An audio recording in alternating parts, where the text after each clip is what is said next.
Hey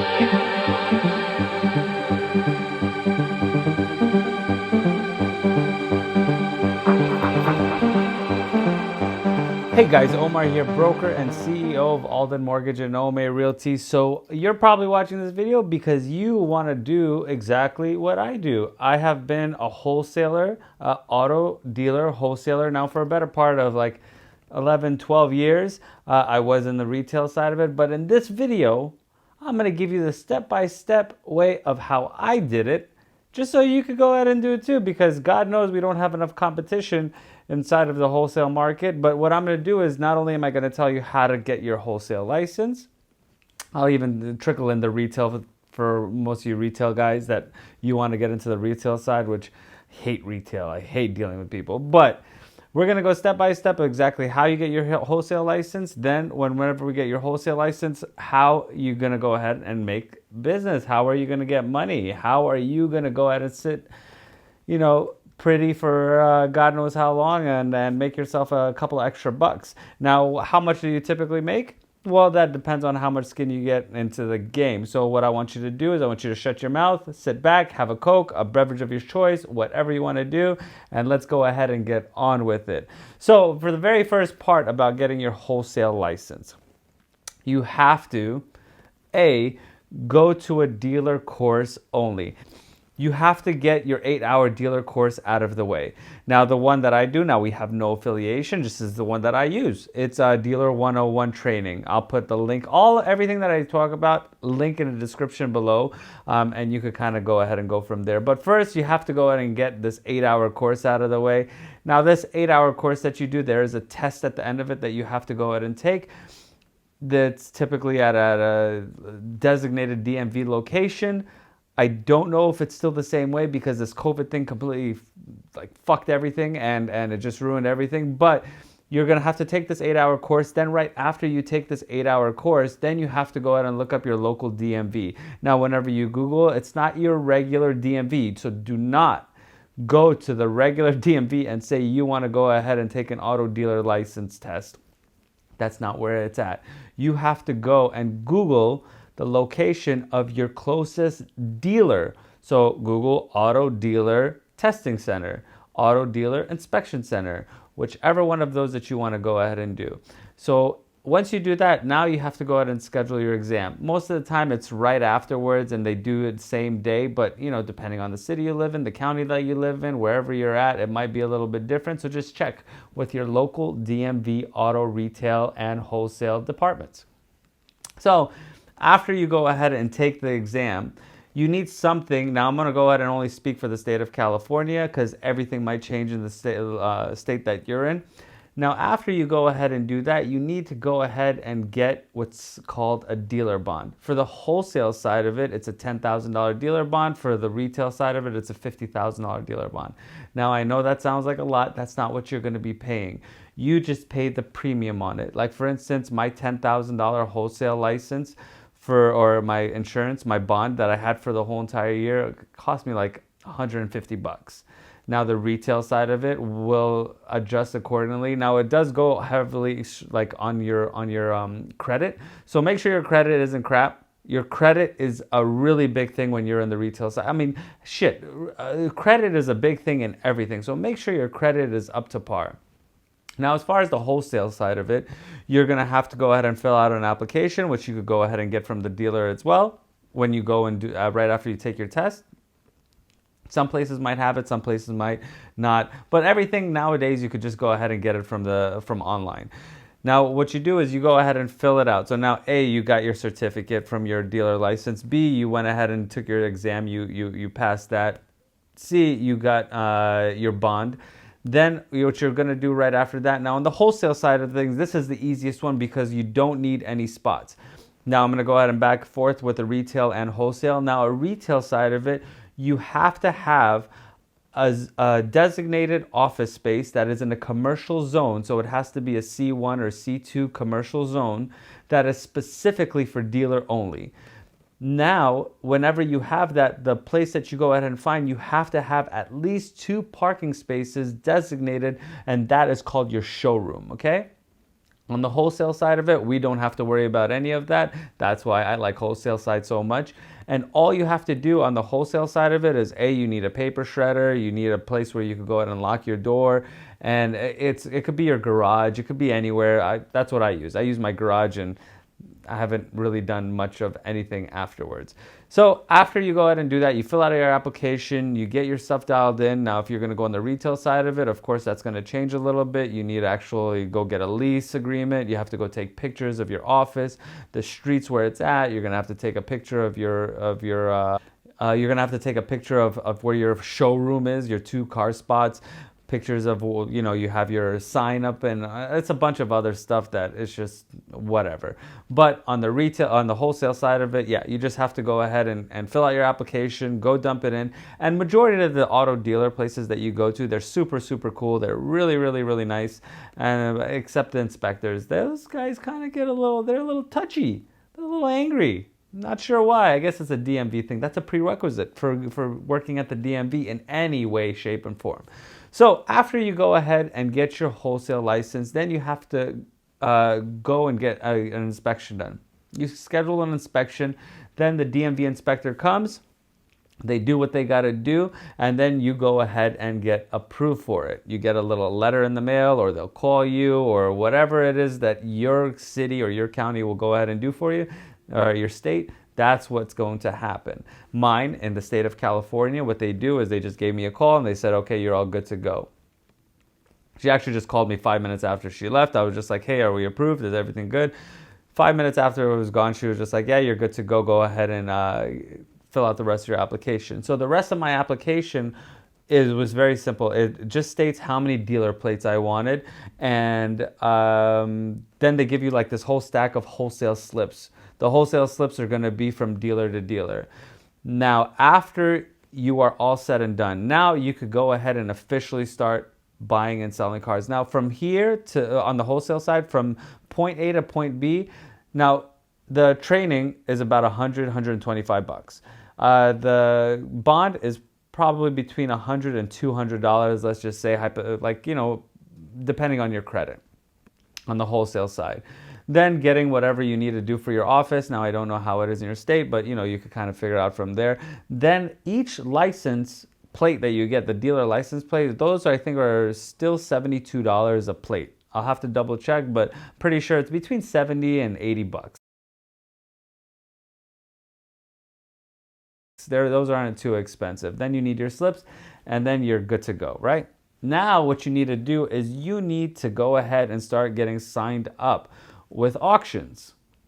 What are the biggest auctions that you could go ahead and get signed up? Well, there's one, it's called Auction Access. What you do, just go ahead, I'll put the link in the description below. You go on Auction Access, and then you register. Now when you have Auction Access, this actually encompasses about, I think it's like 30 or 40 different auctions. Like there's Auctions in Motion, Mannheim, Odessa. There's just a bunch of different, and there's smaller little auctions here and there that are all in one. So whenever you go, you show them, you get like this little badge. I don't know if they charge still. I think it was free. I don't remember. I never ever remember. I'm horrible when it comes to money. I'm stupid when it comes to money. I'm like the biggest idiot because I never pay attention. I'm like, here, just let's get on with it. Let's go. But what they do is they give you this auction access pass. Once you get your auction access pass, what you do is you just scan it wherever you go to and you're good to go. And that will actually be the thing that you're going to go ahead and scan. They have these little kiosks when you go into the auctions, the bigger auctions. Auctions in Motion, I don't think they have that, but you go, you scan it, and then a little sticker pops out, and then you go ahead and wear that sticker. So whenever you're bidding on a car, they're gonna, those funny sounding guys that go blah, blah, blah, blah, blah, those guys, they'll go ahead and see your number, and then they'll make sure they'll record that number onto the car and your number, right? So now that we got the auction stuff out of the way, we got all of that stuff out of the way. Now, the biggest thing that everybody is always really, really curious about is, okay, Omar, well, how much does it cost to actually start? Well, it actually doesn't really cost that much to start at all. I actually started with I think I started with $800-900. That's it. Nothing more, nothing less. That's how much I got in, and that's it. So The very next step after you got your auction pass, after you passed your exam, after you did your class, after you got your bond, all that stuff is now we're actually going to get into the gist of it. Now we have to actually work, right? So the biggest thing that you need to do, and this is why it's going to go back to like, making sure your credit is good and all that other stuff is good, is you have to go ahead and get something that's called flooring. Now there's a bunch of different companies that go to it. You could pick whichever one that you like. I like Next Gear. You could go to Westlake. There's just a bunch of them. And those are the people. Now, flooring, what it is just a line of credit. A line of credit that allows you to buy cars and then, sell them, and you put it all on credit. Now, the reason why I like Next Gear and I like a couple of other flooring companies, which other ones that we use? Oh, I'll tell you. I'll put a link in the link below. But the reason why I like them is because I'm really, really big on finding cars off of Craigslist. And then from Craigslist, I dump them into auctions. I don't like to do the whole retail side of it. I absolutely hate doing the retail side of it. I want to go ahead and negotiate a purchase price and then dump it straight into the auction and then just get it sold the following week afterwards. So flooring is a big, big thing. Now NX Gear will go ahead and give you that line of credit, so you could go buy cars off of Facebook Marketplace. You could buy cars off of Craigslist. You see a local guy that has a for sale sign on his car. You could go ahead and get that. So we got financing done, we got testing done, we got location done. All that stuff is done. Now liability issues. Now, of course, you're going to have to go ahead and set up a limited liability company, just because you don't ever want anything under your name. You never want anything under your name, because let's say shit just hits the fan and things take a turn for the worst, and you don't want have any liability to come back to you under your name, right? You want the company to dissolve. You don't want you to completely go to shit, right? You don't want your credit to get ruined. You don't want any of that stuff, so don't deal with that. Go get yourself a LLC, and then for tax purposes, get yourself an S Corp in conjunction to the two, and that way your liability will stay very, very, very, very minimal. You don't have to worry about any of that. So now we got financing done, we got the classes, we got all that stuff done, we got your liability issues all dialed in. Now, how do we make money? Now, the first one that I told you is I personally like to go ahead and buy cars off of Craigslist. I like to buy cars off of Facebook Marketplace. I like to go ahead and buy cars off of the street, and then I dump it into the auction. Now, the next question is how do you know if you are actually getting a good deal? Now, it depends on the auction that you're going to. Now, for instance, I liked, for clean title cars that are under 30,000, 40,000 miles, I like to use Odessa and Mannheim. Now, for instance, Mannheim is one of the biggest dealer auctions out there. Now, in Mannheim, they have something that's called an MMR. So once you get your login credentials and you get all that stuff in, you're going to have something that's called an MMR. An MMR is going to tell you exactly that specific year, that specific model with those specific miles, how much their historical values have been at that auction, which is like it's a layup, right? You don't have to worry about any of that. You just go and you say, okay, I know that a 2016 Mercedes C300 is going for $20,000, $21,000, whatever, right? Hypothetically speaking. And then I see somebody on Craigslist selling that same thing in mint condition, like better yet if it's a CPO, so you could go ahead and get a green light. And green light just means when you go to auction that it is warranted for 7 days, so you could go ahead and return it, whatever, right? But you'll learn that as you go along in the auction process. Maybe I'll make a follow-up video. Then after you go ahead and see how much it is, then you negotiate with this person. Listen, I'll buy your car for 18 grand. And they're like, all right, fine, I'll sell it to you for 18 grand. And then you go and take that car straight, get the title, get everything, and you're going to go ahead and dump it straight into the auction, give them the title, and make sure, if the auction is on, let's say, a Monday, do not dump your car in the auction on a Friday and hope to sell it on a Monday.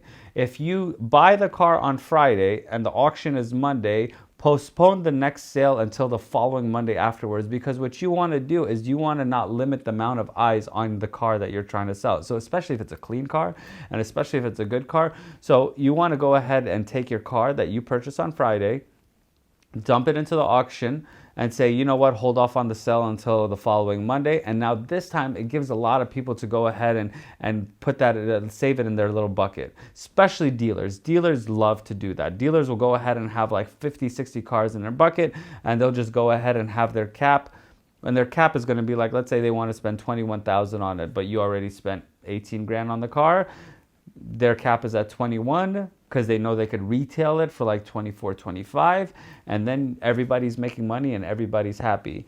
The most undervalued thing that you could buy or to get is going to be a couple of programs. Now, the best one that I like, I actually just like, I like Carfax. Carfax is great because I see who the registered owner is. I know exactly how many times it's been sold. I know if it's been on accidents. You could buy a yearly one, and that will go ahead and save you from, any liability issues when it comes to because let's just face it, in this car business, there's some shady shit that happens, a bunch of shady stuff. Now, I will tell you firsthand, you have to be very careful. I hope you know a little bit about cars, what you're looking for. Make sure you know about vacuum lines. Vacuum lines is a big thing that gets tampered at auctions, so you could kind of get an idea of, what's wrong with the car. Because the worst thing in the world is you go buy a car and then it's like completely shit, but it was all just something very stupid because somebody decided to go ahead and cut a vacuum cleaner and now the car is running like shit, and they could do it to your car. So if they do it to your car and it's running through shit, you're like, why the hell is my car going for I paid 18 grand for it, but it's only going for 15,000. Now you could go ahead and inspect your car. You could see exactly what's going on. You're like, and then they could run the video on what happened to your car, or what exactly went wrong. And then whoever tampered with your car, they could go ahead and kick them out forever because those dudes are assholes, complete shady bastards. So what we did is we went ahead and talked about the initial education, the testing, the location, if you're doing retail or wholesale, the inspection, how to get money for it, and how to sell it. Now, another big part of the wholesale selling that I have, and this is the reason why I like wholesaling, is because I get to burn and turn as much as you can, because I don't want to sit there and make $3,000 off of a car. I mean, that's the stupidest thing I've ever said in my life. I would love to make $3,000, $4,000, $5,000 on a car, but I do not want to wait and respond to like 30,000 texts from this person to this person to this person, or emails to, what's your lowest price, or what's this? I hate that. If I can make $500 a car, or I can make $1,000 a car and sell it within a week without ever touching it and ever messing with it, that's the world I want to live in. So there's other auctions that you want to go ahead and explore. Now, the biggest salvage auctions, because that's a big part of it. The biggest salvage auctions are Copart and IAA. Now, what you could do is you could go to Mannheim. You could go to Odessa, because they have salvage cars too. But you want to know who buys salvage cars at Mannheim and Odessa? Absolutely fucking nobody. Nobody buys those cars. 0 people buy those cars because those are dealer only. Dealers cannot sell salvage title cars. I mean, they could, but they really don't. It's just out of their budget, and they don't want to deal with it. They don't want to mess with it. So what you do is you go ahead and go to these clean title auctions, buy their salvage cars, and leave the stickers on there. Do not mess with the stickers. Leave the Mannheim and Odessa stickers on there, and then go straight to these salvage auctions and dump them there. In the same way, if you go to Copart or you go to IAA, Insurance Auto Auctions, they have clean title cars, which are also known as donation cars. You could buy those clean title ones, and you could go ahead and put it in what's called the shit lane. The shit lane is like the high mileage cars, the cars that are still clean title, but they're going to need a little bit of work. But you could dump it in the shit lane, and you could just go ahead and, put the reserve. Now, a reserve is just how much you want to get into, how much money you want to get out of the car. So you could, if you bought the car for, let's say, $200 at a clean title donor car at $200 after auction fees and everything, because the auction fees do get a little bit high up there. After auction fees, you're in the car for $600. You go dump it into Mannheim, as long as it's a clean title. Have a reserve for $1,000. $1,000, you made yourself $300-400, and you're good to go. Because the auctions to list a car is super cheap. It's incredibly cheap. They're like between $10 and $100. Now, let's get back to the flooring part of it. Now, how much does flooring cost? Now, there's a tier system when it comes to flooring, okay? It doesn't always cost the same, depending on how long you've been in the business, depending on how good a relationship you have with that flooring company. it's a daily rate, right? So let's say, for instance, it could be a daily rate, it could be a monthly rate, but typically it's like, for instance, like if you bought like a $12,000 car, it's usually like $2-3 a day. So it's incredibly cheap to go ahead and floor. So why even waste any of your own money? You do it for 10 days, that's $27. You do it for 20 days, that's what, $54. And you know, it keeps going from there. So your max, what are you spending, like $70-80 a month, and you don't have to put any skin in the game? Flooring is key. So that's how you get a wholesale dealer license, and that's how you get the ball rolling, and that's how you go in and start. And if I see you at the auction, I will go ahead and, you know, say what's up. But to go ahead and encompass everything, there is one alternative route that you could take. I hate this route. I have a few people that do it with me. Now, you could go ahead and sign up under somebody else's dealer license, and you could skip all of this, go straight to the dealer, say, hey, dude, I'll pay you a monthly fee of $300, and I want to work under your dealer. And then this way you'll have a dealer auction access. Now, I'll tell you why I don't like this. If this is something you want to go ahead and explore, by all means, do it. If you have a buddy that's into it, or you and like 5 other people want to go ahead and get in on it, those are ways you could go ahead and do it. But for me personally, I don't like to do it because, A, if you work under somebody else's dealer license, they hold the title. And then they'll give you the title whenever the hell they choose to, because you're not allowed to go pick it up. They could restrict your access at any given time. You pay for a car, they could go ahead and pick it up right after you paid for it. Now, I know this all sounds like, why would somebody be such a jerk? I'm only saying this because I've seen it so many times. I've been now in the auto business now, and including with my real estate business, for like 15 years. It's you see the worst things when it comes to, whenever you're dealing with any type of money, it brings out the worst in people. So I always say, do it on your own terms, do it the way that you want to do it just the way that how you do it. I mean, unless you really trust somebody and you're really, like, it's you and your brother or your sister or 2 sisters or 2 brothers, or you and your significant other, whoever it might be, and those are people that you really, really trust, and yeah, you could go ahead and do it. Or family is always great. I guess sometimes it's great, sometimes it's not, but be careful when it comes to working under somebody else's dealer license. I do have a few people under mine. If you want to go ahead and see if I ever do open that up, follow me on Instagram. Once in a while, I'll go ahead and maybe I'll toss something out there where I add one person onto the dealer license and have you join me. But other than that, I really don't. If you do find one, cool. If you don't, I mean, whatever. But hopefully this content helped you out. If it did, hit the like, subscribe, comment below. If you hated it, do the same exact thing. I could care less. And for up to 50% commission rebate on purchasing your next home, 0% listing fee on selling your current home, or any mortgaging assistance. Now, I am a mortgage broker. That's my main bread and butter. That's what I do. That's what I live by. That is, I mean, I even look like, if like there was a picture of a mortgage broker, I feel like they would be like, it's this asshole right over here. But for any mortgaging assistance, link in the description below. We have tons of mortgaging products, from 100% financing to debt service cover ratio. If you want to get into the loan side or the rental side of things, where you want to become a multi-unit manager, you want to become an investor, we have a bunch of different ones. For national, got tons of it. Link in the description below. I hope you guys enjoyed the video. Until next video, peace.